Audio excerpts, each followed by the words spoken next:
Hi, everybody. Welcome to Start Right Here. We are the podcast that puts the spotlight on the career paths of BIPOC beauty professionals, entrepreneurs, and creatives, as well as issues related to beauty and inclusion impacting us in the industry, as well as impacting consumers. I'm your host, Keren Corbett, and I hope that conversations on this show help fuel your path to success. Hi, everybody. This week is a bonus episode. Starting with this season, I've asked my guests to offer concrete tips in their areas of expertise at the end of each episode. And this week, I wanted to compile a few of them. You will hear primarily from my guests from this season, but you'll also hear advice from a few guests in season 1. We are focusing on a couple of areas, so there'll be something for you, I'm sure. This first section is devoted to information for anyone considering a career in beauty, whether it is a corporate at a very big company or a small company, as well as product development, cosmetic chemistry, and working in contract manufacturing. Keren Davey, who is a senior manager, brand marketing, and clinical and Luxe Skincare at Sephora, had some advice on breaking into the beauty industry when you've never had an internship or discovered your passion for the industry later. For those who want to break into the corporate beauty space, can you share 5 tips that will help them think about, not even just think about, think or take action to join this area of business? Absolutely. I think the first thing is inserting yourself into beauty, even if you're not in beauty. We talked a little bit about this earlier, but how can you start to be a thought and opinion leader about beauty, even if you don't have the full-time role to back it up? And this can come to life through one's own talents and personal purpose and gifts. For me, it was with actually doing hair and cosmetology. It could be having a blog or podcast. It could be writing articles on LinkedIn. It could be any number of things that really demonstrate your aptitude and your interest in beauty that are going to show other people that regardless of whether it's your full-time role or not, that's who you are and that's what you're going to be doing. And then those opportunities will definitely come to you. I think another thing is having core values. So this probably is broader than just beauty, this particular tip, but I think it's super, super important specifically in the beauty industry. So for example, my core values are really around faith, pattern recognition, having kindness and integrity, being a collaborative person, really investing in developing the people that I lead, and then having patience. I think that it is important for one to really identify what are your actual core values? How do you want to show up in the world? Who are you trying to be? Because that helps you decide what opportunities you're going to say yes to. And then what opportunities that you're going to say no to. There were opportunities with consulting clients and other people that came up that I actually said, this is not a good fit. It was probably good money, but it wasn't a good fit for me. So having that guiding core values are really important. A third tip that I would give is really being patient with yourself, with others, and trusting the process.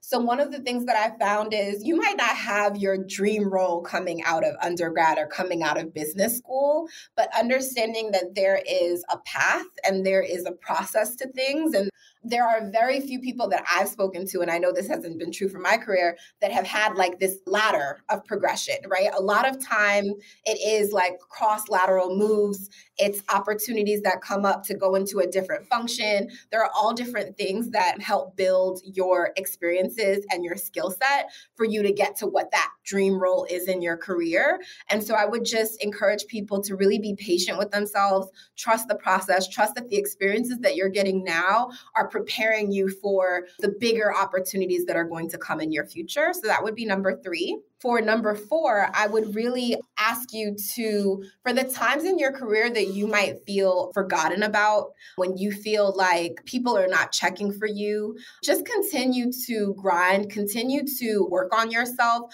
continue to put in the work, because that is going to pay dividends in the future for those roles as they become available. I remember a mentor had said to me, cultivate cultivate the soil and learn what you need to learn so that you can be fruitful when the harvest comes. And that really, really stuck with me. Okay, say that again. Absolutely. Cultivate the soil and learn what you need to learn so that you can be fruitful when the harvest comes.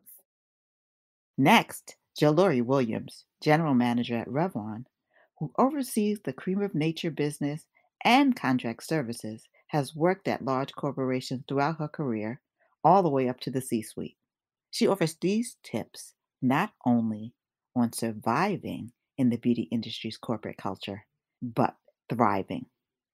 What tips could you offer to our listeners on making it in the big company and then succeeding in a new role there? Well, the first thing I always say to people, especially like the students and then even some of the young ladies that I mentor, we invest a large amount of our day working. So you got to be passionate about whatever it is you want to do with your life. I always say to them, have a passion for it because it'll make going to work a lot more enjoyable.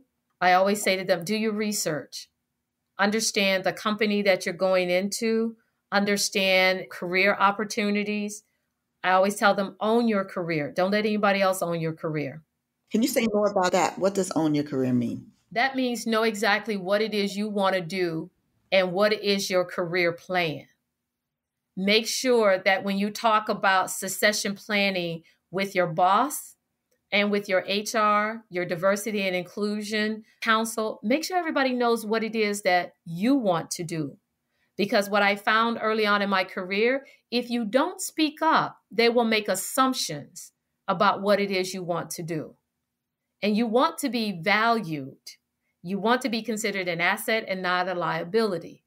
The more vocal you are about what it is you want to do, the more exposure you're going to get and the more experience you're going to get. People who just want to come in and kind of fly below the radar will always fly below the radar. I'm not a below the radar type person. When I started at Bristol Myers, my third month in, because you go through that 90-day probationary period. I don't think they do that anymore. But I sat with my boss and I said, I want to talk about my career and what it is I want to do. And she was shocked because she said nobody had ever wanted to sit and talk about it because she said most people don't want to talk about it. And she said she was very pleased that I was taking the initiative to come to her and say, this is what I want to do. And I said to her, but I need help. I need help in making sure we put together a succession plan. And I need checkpoints along the way to make sure that I'm still tracking. I also tell people, take the initiative to seek out feedback. Go to the person you engage with on an ongoing basis. Go to your manager every quarter. Ask for feedback, good, bad, and ugly, so you can course correct. So when you get your mid-year review and your year-end review, you know exactly what you're going to get. Because one, people don't like to talk about it. People don't want to ask for the feedback. I sought out feedback. I also tell people, get a mentor. Get a mentor inside as well as external. Because you want someone who is not married to the company. Someone who's going to give you honest feedback. And there's several different levels of mentorships. I have someone who is a personal mentor. I have someone who is a professional mentor inside and outside. I have mentors that don't even look like me because you need to have mentors that will give you honest feedback. Get people who are in different industries, who took different career paths. Because what I found is if you stick with a mentor inside the company, they will always toe the company line.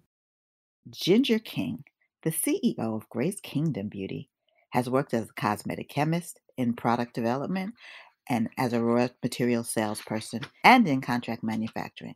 Here she explains the difference in those career paths and gives some advice on what you get from each. Like if somebody's looking to enter the beauty industry, what are the difference between being R&D, cosmetic chemist, product development, contract manufacturer? They are interrelated. I know a lot of people that come to me because, the first thing they say, I'm looking for a cosmetic chemist. I usually ask them, do you have your branding done yet? Because making a product seriously is very easy. It's not big deal. But it's the branding that's gonna be more important. It's your brand DNA. It's your unique technology. That's why people should come to you. So that's the product development part, to make sure you have something. And then the R&D part is to formulate the product according to the product development brief. And the manufacturing is really doing the commercial scale up. So everything is intertwined. You don't really just say, I want a cosmetic chemist. You really want to have the entire package. I think that was very helpful. But what I was saying is when people are looking for jobs or looking at careers, they're not sure of the differences. Would you explain? Sure. If you are very like a science inclined, go ahead, be a chemist. And if you are like very seriously loving science, and the best place is actually corporate companies like Fortune 500s, because they will have their bioscience department rather than a smaller company. And if you are the creative type, you want to have something different, then you work in product development. Product development is like the liaison between marketing and R&D. And if you just want a very comprehensive training, it's kind of jack of all trades type of skills, work with the contract manufacturer. It's a good foundation step. That is such a great tip, because I have spoken to a lot of young people in science, which I'm sure you do more than I do, that look at the cosmetic industry as a destination, but they're not sure of all the opportunities. And what's the average length of time that it takes? If I'm coming to you saying, Ginger, I want to start a skincare line and I don't have my brief. I like to compare product development as having a baby. From concept to having a birth is 9 months. So for the first trimester, what you are doing is really come up with the concept, doing competitive analysis, figuring out where are you going to be selling the product, figuring out your packaging. And the second trimester is you'll be doing the formula testing. You put the ingredients together, then you start stability testing, micro testing, package testing. And the third trimester is you do a pilot scale up. And you will also be preparing going for PR, because a lot of press, you really want 3 months ahead of time. And then you'll be start doing some sampling. So from concept to launch, ideally is 9 months. Of course, you can have a pre-me, but you take your own chance. The earliest you can do is 6 months. Anything before that, I don't recommend. If you're thinking about pivoting into the industry, listen to what Trae Bodge, who is now a smart shopping expert, appearing on more than 1,000 television segments, has to say. She's made many career pivots herself, and she got her start in beauty. And I think that's what pivoting's all about, is being able to sit in quiet and look at your life and look at your career and say, like, am I good here, or what am I going to do? And I also just think too, like, if you're at a place where you feel like you're successful, you should never be complacent in that success, because something could change tomorrow where suddenly no one wants a 53-year-old biracial, gray-haired on-air expert anymore. You know what I mean? Like, who knows? And so right now, obviously, and with the social unrest that was going on last year, like, it was clear that people wanted a woman of color on air. And my business grew 35% during COVID. And I do not take that for granted, but it's also kind of a strange feeling knowing, like, I know what happened. Like, I know why people are hiring me versus my Caucasian colleague. I know that. And so what I'm trying to do with that in mind is to make it clear that a company or hiring manager should never hesitate to hire a woman of color, because she's going to kick ass. Like, that's kind of my drive behind that.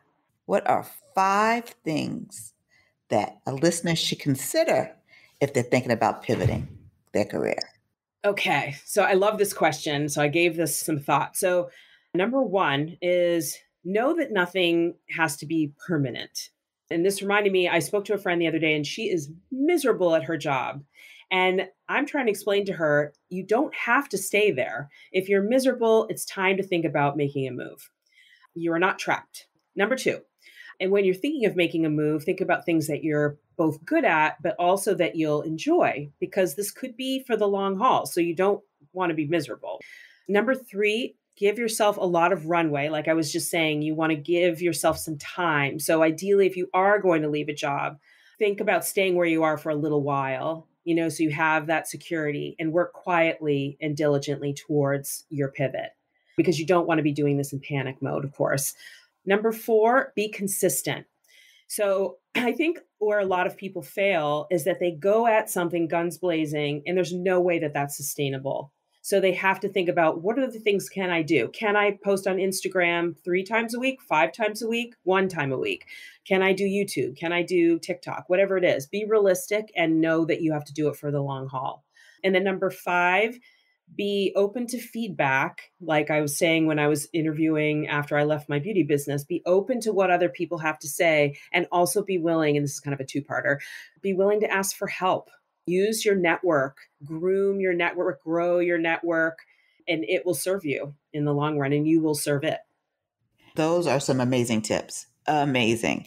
And I think for those of us who've been around for a while, we always hear the word reinvention.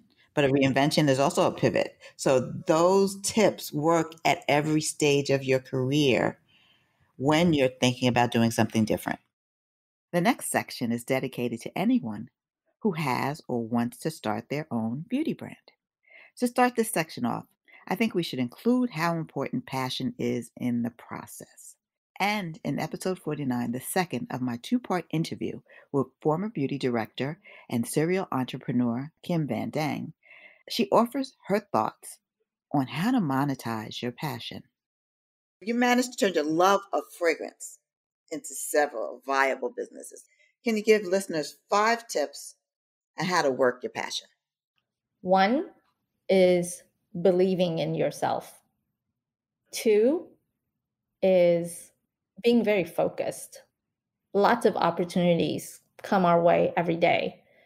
It's about recognizing them, but then also choosing the one that is most true to you and your passion and your skill set. I think people are often sidetracked by money or comfort or ease or something they think they should be doing because their parents always steered them that way or their partner steered them that way. Obviously, time management has to be in there too. And for me, it's Google Calendar with alerts. And I guess the last piece is the big picture, the vision piece. Keep your eye on the ball. That's fantastic. Chrissy Cabrera, the CEO of Naturally London, gives excellent advice on finding and exploiting your niche in episode 43. I'm sure we have some listeners looking to build a brand of their own. Could you offer them 5 tips on going deep? Like instead of trying to go wide, going deep, or getting started? The first tip is I'll focus on the niche part. I have someone that told me this, was like, do you want to be a big fish in a small pond or a small fish in a big pond? Yes, you might open yourself up to more options of customers, but you're also opening yourself up to more competition. When you niche down, 1, you can charge more, if we're honest, because you're specializing. Look at any arena, medical care, like any kind of arena. If someone is a specialist, you have to be good and knowledgeable in your field, but it just really allows for you to really excel in your niche. And that's why I love learning and expanding my knowledge base in the foot care arena. So I think niches are really smart, and you can easily find a niche, maybe even in a bigger thing. So let's say you want to make dog treats. Well, don't just make basic dog treats, make gluten-free dog treats, because there may be a huge market for dogs that have gluten allergy. I don't know why that popped in my head, but it did. So the second thing is, like I said earlier, you have to change your mindset. This was a very powerful transition for me, thinking about, oh man, I messed up. Man, that opportunity didn't come my way. No. It's only success and lessons learned. It's never failure. You don't fail. You just learn a valuable lesson that's going to pivot you to your next point. We covered this other one earlier. Sometimes you just have to start. Try to get the courage to go out and do whatever it is that you're trying to do. Now, granted, some businesses are a little bit more challenging than others. You have to have some other parameters in place for some businesses. But learn what you can learn, and don't be afraid to start where you are, because there's always opportunity to evolve and grow. And sometimes it allows for you to have a stronger community, because your community is going to grow with you as you grow and you evolve.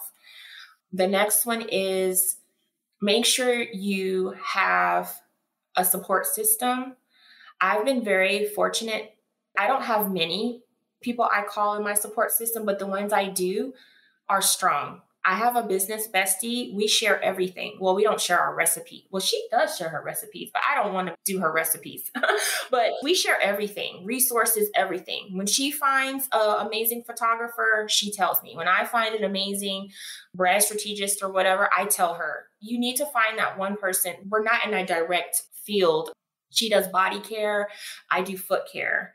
And so we kind of complement each other, but we share so much. Like the other day, she called me asking me a couple of questions, and I saved her $4,800.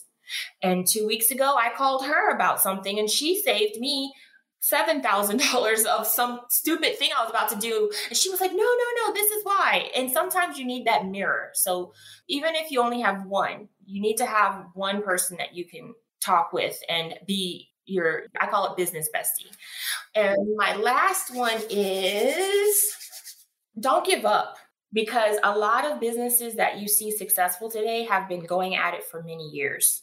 And the funny thing is that me and my business bestie have been doing our businesses for 6 years. I think she's at 7, but now we're starting to see the successes that we craved and yearned for year 1, year 2. And one thing that we found out from the expo we did a few years ago, 30% of those businesses that were there are no longer existent. They gave up. Maybe they had a reason. Like, I'm not judging their reason why, but 30% are gone. And then there's us still pushing. And now we're getting recognized in Essence and Forbes and Reader's Digest. Sometimes it's just people want to see your fortitude. People want to see your ability to stick. And you have to have that grit to keep pushing no matter what, because you never know, one day, literally overnight, possibly, you can go from 100 sales a month to 1,000 sales a month. Like, you just don't know. Like, you don't know who's watching you. And make sure that you keep all things encompassed. Make sure you try to have your social media. Like, Grove approached me because of my social media. GMA approached me because of my social media. You don't think certain parts of your brand or your business can bring you things, but you'll be surprised. And if you don't know how to do your social media, ask somewhere, Google it. Like, so many people ask me questions and I'm like, I learned by Google. I'm YouTube certified. Like, Google is my best friend. There are so many ways for you to educate yourself out there that are for free. I don't want to hear anyone saying that they can't afford stuff, because there's so much information out there that's free. My only suggestion is to make sure you're learning from a credited source, because you don't want to learn from a person teaching you false, and just keep going. That's it. Those are great. And the point you made about you and your business bestie being in 6 and 7 years and just starting to reap from the seeds you planted 6, 7 years ago. Somebody once said to me, overnight sensation doesn't have much of a story to tell.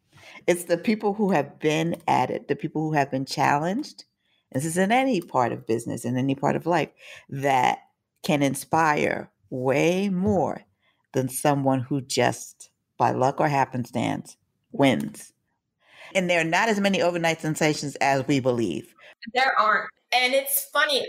My husband told me this. Don't give him credit. Like, but my husband told me this story once when I was really down and really out and just feeling defeated. He told me about the farmers in Japan. And I'm like, what are you talking about? And so he was like, just listen. The farmers in Japan, bamboo farmers, they tend the fields. And they tend the fields for 5 years. These jokers are tending fields that you don't see nothing. You don't see anything. Something's happening underneath, but you just tending because that's what you're supposed to do. At 5 years, the bamboo shoots up out the earth and goes straight up to the sky. And he said, amor. Oh God, I'm about to cry. No. He was like, Amor, you just have to wait. Your crop is coming. And literally, the 5th year is the GMA. That may have been coincidental, but the 5th year was GMA. I had to revamp my process and procedures, confidence that I can handle large orders. Ironically, Macy's came along, Grove came along, everything happened in 2020. Tend to your field. You may not see what's happening, but do everything you got to do to that bamboo field. You do what you're supposed to do, your crop will shoot up. Ginger King is back with some great insight from episode 43 on when you're thinking about birthing a brand. Walk me through some of the brands that you worked with as a contract manufacturer at that first job, and then what a contract manufacturer offers. Contract manufacturer is an extension of your R&D team. If you have one or don't have one, they help you to push out products much faster. And some contract manufacturer will go to the extent of helping you with new technologies. Some contract manufacturer pretty much just swap out the active ingredients, change color, change fragrances. So it depending on what kind of contract manufacturer you work with, but with any brands, usually you will have to work with a contract manufacturer to launch your own beauty business. Kimberly Smith, founder of Marjani Beauty and co-founder of the Brown Beauty Experience, pivoted from practicing law to beauty entrepreneurship. She reminds us that pricing your products correctly is important in episode 22. A lot of brands don't even price well. They don't price for retail. So they price for direct to consumer. And then thinking about retail, you have no margin. But if you think about wanting to get into the big box retailers or the national retailers, it costs to get in there. Like your marketing costs, you have to have a dedicated marketing budget that you have to spend. If you have a display, for instance, if you're lucky enough to have a display off the shelf, you have something else. You probably have to invest in that. You have to purchase that. Like that's money. There are net terms. Are you prepared to not receive money 3, 6 months plus out from when you ship your order? Can your business sustain that? Do you have that much cash sitting that you can run your operation knowing that you're not going to get paid right away? And these are things that a lot of emerging brands don't know. And it's not their fault that they don't know. I mean, how did I find out about it? I found out by being in the business, and I'm on both sides, but learning this. And so a lot of brands that come to us don't know this information. And this is information that everyone should have. And it shouldn't cost you to have this type of information. If you dream about getting your products on retail shelves, the project execution Megan Young Gamble of Get Level Consulting has some practical tips you don't want to miss from episode 52. Could you offer our listeners 5 tips they need to consider in planning to launch an indie brand and get it on a retail shelf? Let's see. Number 1, understanding your product and packaging can take more time. So that's where understanding those realistic expectations and making sure that you're accounting and buffering that time into your timeline as well. So I would say that'd be the first thing, is having realistic expectations on the time frame. Second thing, please invest in yourself and your brand. If you are trying to pitch to get into retail stores and you're only drafting things that are not going to equal up or be up to par with your brand or your aesthetic or your ethos, please take time to invest into your brand before you go and pitch retailers. They have a lot of brands that are pitching them. Everybody is trying to get a spot on the shelf. So make sure that you invest in your brand to make sure that it shows up for yourself. Because remember, packaging is the first impression of your brand. So how you show up matters. And also then lets you know how it's going to continue the conversation, interest, and more. So invest in your brand, your company, and more. Third thing, please make sure that you do plan. Planning is key. Remember, think with the end goal in mind. One of the 7 habits of highly effective people. So when you think with the end goal in mind, break that down into bite-sized chunks so you can then put forth action. Because planning is key, especially in this space. Regardless if you're creating a body butter and you're trying to have it be launched on Target e-commerce site, your e-commerce site, and then trying to be on Net-a-Porter site, you need to know how you're going to get there. because you're thinking with the end goal in mind, but breaking those down into bite-sized amounts is what's going to actually help you put forth the action.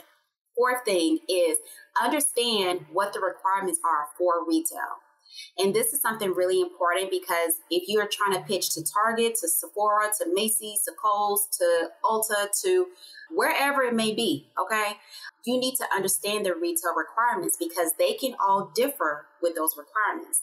And with those requirements that you're trying to pitch and get into retail stores, how are you capturing all of them? How are you making sure that your product is compliant for them to be available and also be able to see from not only product standpoint, but also packaging, because they do have different requirements for both. There's requirements for products and requirements for packaging.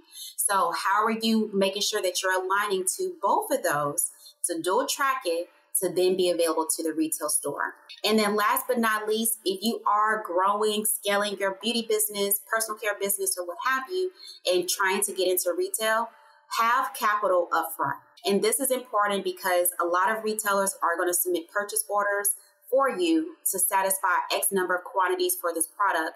And a lot of times the net terms can be 30, 60, 90 days after a certain date that they've given to you. So do you have enough capital in place to accommodate for that, to keep your business running and your operations running as you're waiting for you to be paid out from your purchase order from the retailers? So have capital in place and make sure that you save some for different aspects of your business, and make sure you have a financial coach, accountant, CPA, or somebody to help you with that, because that capital is important to keep your operations afloat instead of always bootstrapping and always being behind the 8 ball with trying to get your income coming in.